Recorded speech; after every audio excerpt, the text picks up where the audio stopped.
కర్ణ, అనేక పర్యాయాలు నేను నిన్ను చాలా కఠినమైన మాటలతో మందలించాను. ఇంత వంశక్షయానికి నువ్వే కారణమవుతున్నావు, నువ్వు చేస్తున్న దానివల్ల ఇంత పెద్ద ఇబ్బంది జరగబోతోందన్న ఉద్దేశ్యంతో నువ్వు మారితే యుద్ధం జరగదన్న ఉద్దేశ్యంతో నీతో కఠినంగా మాట్లాడేవాణ్ణి. ఆ ఒక్క మాట తీరుకి నీతో అలా మాట్లాడాను తప్ప నిజానికి వ్యక్తిగతంగా నాకు నీ మీద ఏ విధమైన కోపం లేదు. నీ ఉదయము దైవిక గర్భాయత్తము, నీకు మర్చులు అసదృక్షులు, కౌంతేయుడవు కాని విను రాధేయుండవు కావు ధీర విచారా. ఎటువంటి విశేషణంతో పిలిచాడో చూడండి. ధీర విచారా, బుద్ధితో విచారించి నిర్ణయించుకోగలిగినటువంటి శక్తి కలిగిన వాడా, నీ ఉదయము దైవిక గర్భాయత్తము, యథార్థమునకు నువ్వు దైవాంశయందు వచ్చినటువంటి వాడివి. సూర్యుని యొక్క అనుగ్రహ శక్తి చేత ఈ లోకంలోకి వచ్చావు. నీకు మర్చులు అసదృక్షులు. ఇక్కడ చెప్తున్నాడు, తనని తక్కువ చేశాడు అని అనుకున్నాడు కర్ణుడు. కానీ అసలు భీష్ముడి హృదయంలో కర్ణుడు ఎవరో ఇక్కడ చెప్తున్నాడు. అర్జునుడి విషయంలో పోల్చాడు అంతే తప్ప అసలు కేవలం యుద్ధానికి కొరగాని వాడన్న భావన భీష్ముని యందు లేదనడానికి ఇది ప్రబల ఉదాహరణ భారతంలో. అందుకే నీకు మర్చ్యులు అంటే మనుష్య కోటి, ఈ మనుష్యులు ఎవరైతే ఉన్నారో వీళ్ళందరూ కూడా అసదృక్షులు, అసలు నీ వంక చూడడానికి కూడా సరిపోరు, అంత గొప్పవాడి. కానీ నాయన నువ్వు అధర్మపక్షం వైపుకున్నావు, అందుకే నీ శక్తి సన్నగిల్లిపోతోంది. సంగదోషం. దుర్యోధనుడి వైపు ఉండగా నువ్వు గెలిచే అవకాశం ఉండదు. ఎందుకంటే ధర్మము నిన్ను గెలువనివ్వదు, ధర్మము నిన్ను రాణించనివ్వదు. ఈ సంగదోషము నీకు పోవాలంటే నువ్వు కారణము లేకుండా పాండవుల వైపుకి వెళ్ళవలసిన అవసరం లేదు.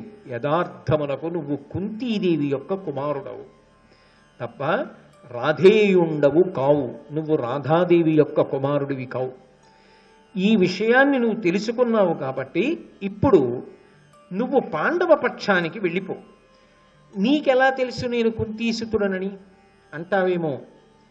నాకు ఎప్పుడో పూర్వమే త్రికాలజ్ఞుడైనటువంటి వ్యాస మహర్షి చెప్పారు, కర్ణుడు యథార్థమునకు అధిరథునకు రాధాదేవికి జన్మించినవాడు కాదు, ఆయన కుంతిదేవి యొక్క కుమారుడు, పాండురాజుకి ధర్మరీత్యా పెద్ద కొడుకు అవుతాడు అని చెప్పాడు. అందుకు తెలుసు నాకు నీ జనన రహస్యం.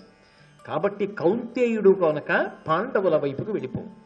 ధర్మము నీకు అక్కరకొచ్చిందా, ఆ విషయం కానీ నువ్వు మనసులో రూఢము చేసుకున్నావా, నువ్వు నిష్కారణంగా పడిపోవలసినటువంటి అగత్యము నీకుండదు. అంటే ఇప్పుడు ఇంకొక విషయం కూడా ఈ ఏకాంత సమావేశంలో బయటికి వచ్చింది. కర్ణుడి యొక్క జనన రహస్యము తెలిసి చెప్పని వాళ్ళల్లో భీష్మాచార్యుల వారు కూడా ఉన్నారు కదా. భీష్ముడికి తెలుసు. భీష్ముడు ఎందుకు చెప్పలేదు అంటే యథార్థమునకు భీష్ముడికి కూడా తెలుసు యుద్ధం జరిగి తీరుతుందని.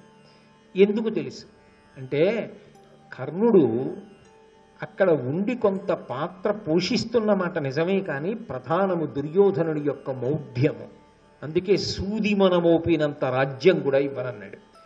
కాబట్టి వీళ్ళు వెళ్ళిపోతారు, భీష్ముడు వెళ్ళిపోవడానికి కూడా ఇంకంతకన్నా మంచి అవకాశం రాదు. మరి యుద్ధభూమిలో ప్రాణం విడిచిపెట్టి తాను వసువైపోవాలి తప్ప యుద్ధం లేకుండా అనారోగ్యంతో మంచం మీద ఎలా వెళ్ళిపోతాడు ఇంత గొప్పవాడును, పైగా స్వచ్ఛంద మరణం ఉన్నవాడు. కాబట్టి యుద్ధం తప్పదన్న విషయం భీష్ముడికి తెలుసు.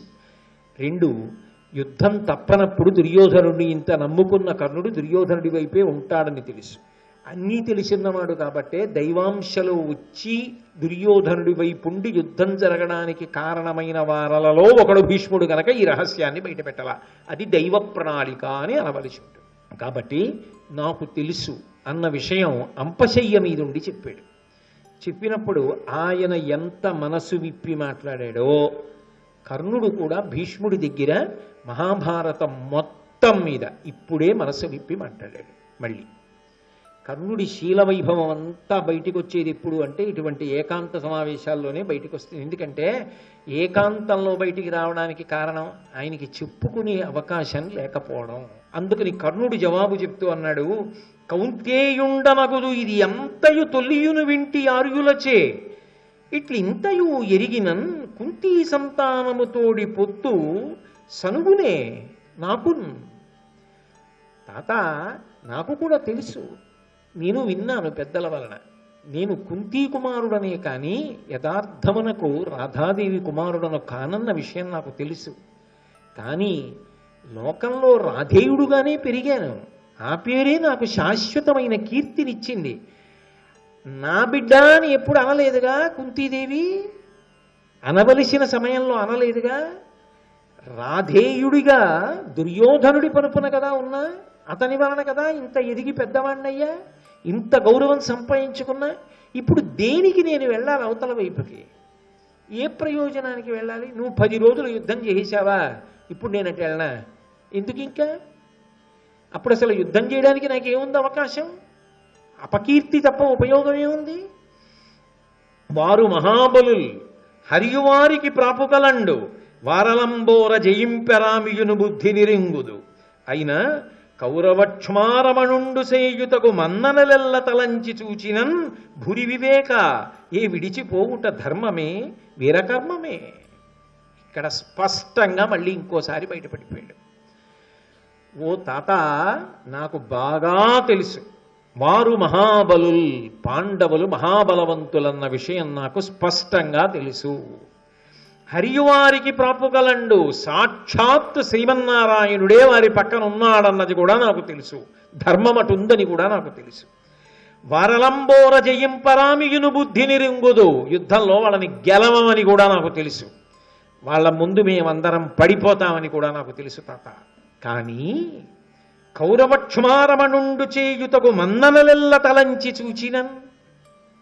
ఇంతకాలం దుర్యోధనుడి అన్నం తిన్నానే, ఎన్ని గౌరవాలు చేశాడు, ఎంత రాచపదవి కట్టబెట్టాడు, ఎంత దగ్గరికి తీసుకున్నాడు, ఎంత నాతో ఆలోచించి నిర్ణయాలు చేశాడు, నా మీద ఎన్ని ఆశలు పెట్టుకున్నాడు. ఇప్పుడు వదిలేసి కొత్త కీర్తి ఏం గణించను? ఎందుకు ఇంకా? చెయ్యి దాటిపోయింది.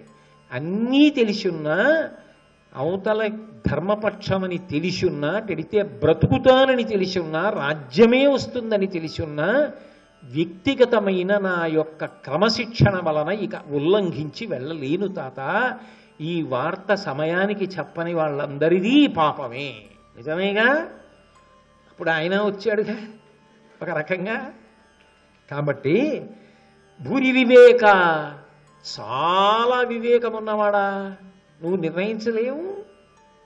ఏ విడిచిపోవుట ధర్మమే వీరకర్మమే. ఇప్పుడు నేను ఇటు వదిలిపెట్టి అటు వెళ్ళడం ధర్మమా వీరకర్మమా? ఎందుకు వెళ్ళమంటావు? వెళ్ళి ప్రయోజనమే ఉంటుంది? ఒక మాట కాదు, ఇన్ని మాటలు అవకాశం భరించిన స్నేహధర్మానికే కట్టుబడిపోయాడు. కర్ణుడి శీలం ఎటువైపు నుంచి చూస్తే అటువైపే మెరుస్తుంది. కానీ మహానుభావుడు ఈ సంగదోషమే తెలిసో తెలియకో ఆయన కావాలని ఇరుక్కున్నాడా?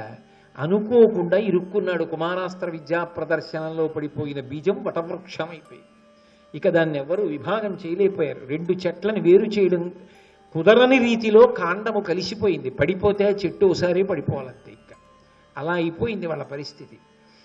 మాటలు పెక్కులాడి అనుమానము లేక సభంగడంగి పల్మాటు పరాభవించితి చలంబున పండవ కోటికెప్పుడుంచేటుదలంచి ఏ బలువు చేసితి వైరము నాకు ఇంక నీ వీటికి వరి వీటికి నీ ఎక్కసమయ్యడు కయ్యమొప్పగన్. తాత, ఉన్న మాట, మనసులో ఉన్న మాట, జరిగిన విషయం దాపరికం లేకుండా చెప్పేస్తున్నా. ఇంతకాలం తప్పురాని నువ్వు అండం, ఈ ముసలాళ్ళు ఇలాగే మాట్లాడతారండం కదా, చేశాను. నిజం చెప్పేస్తున్నాను తాత, ఇవాళ నువ్వు పడిపోయావు. రేపో మాపో 3 రోజులకో వారం తర్వాత నేను వెళ్ళిపోతాను. ఇంకిప్పుడైనా నీతో చెప్పకపోతే ఏం ఉపయోగం? చెప్పేస్తున్నా. మాటలు పెక్కులాడి అనేకమైనటువంటి మాటలు మాట్లాడకూడనివి నేను మాట్లాడిన మాట వాస్తవమే తెలిసే మాట్లాడాను. అలా మాట్లాడకూడదని నాకు తెలుసు, అలా మాట్లాడడం తప్పని తెలుసు, అలా మాట్లాడి పాపం మూట కట్టుకుంటున్నానని తెలుసు. అయినా మాట్లాడాను తాత.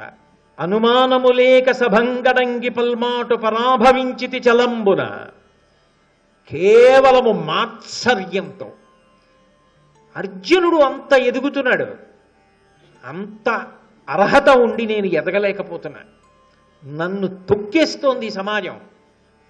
ఎదగడానికి నాకు లోపల ఉత్సాహం ఉన్నా నన్ను ఎదగనివ్వదు. అన్నీ ఆయనకి కలిసి వచ్చి ఎదుగుతున్నాడు. ఆయనకి కీర్తి పొందగలిగినంత శక్తి నాకుండి పొందలేకపోతున్నా.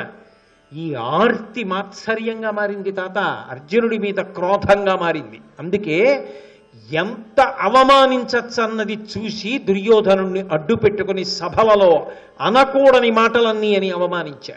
నిస్సందేహం అదే ద్రౌపదీదేవి పట్ల కూడా వెళ్ళిపోయింది ఆ వాగ్ధోరణి.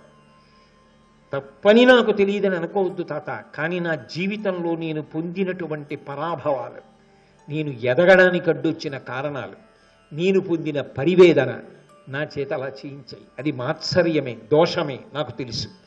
కానీ నేనంతకన్నా దాటలేకపోయాను ఒక మానవుడిగా. నేను అందులో శాంతి పొందాను. అది తప్పని తెలుసు, దానికి నా తల ఇచ్చేస్తానని తెలుసు, సిద్ధపడుతున్నానని తెలుసు. కానీ అతిక్రమించలేని విషయాలయ్యాయి తాత. ఉన్నమాట నీతో చెప్తున్నాను.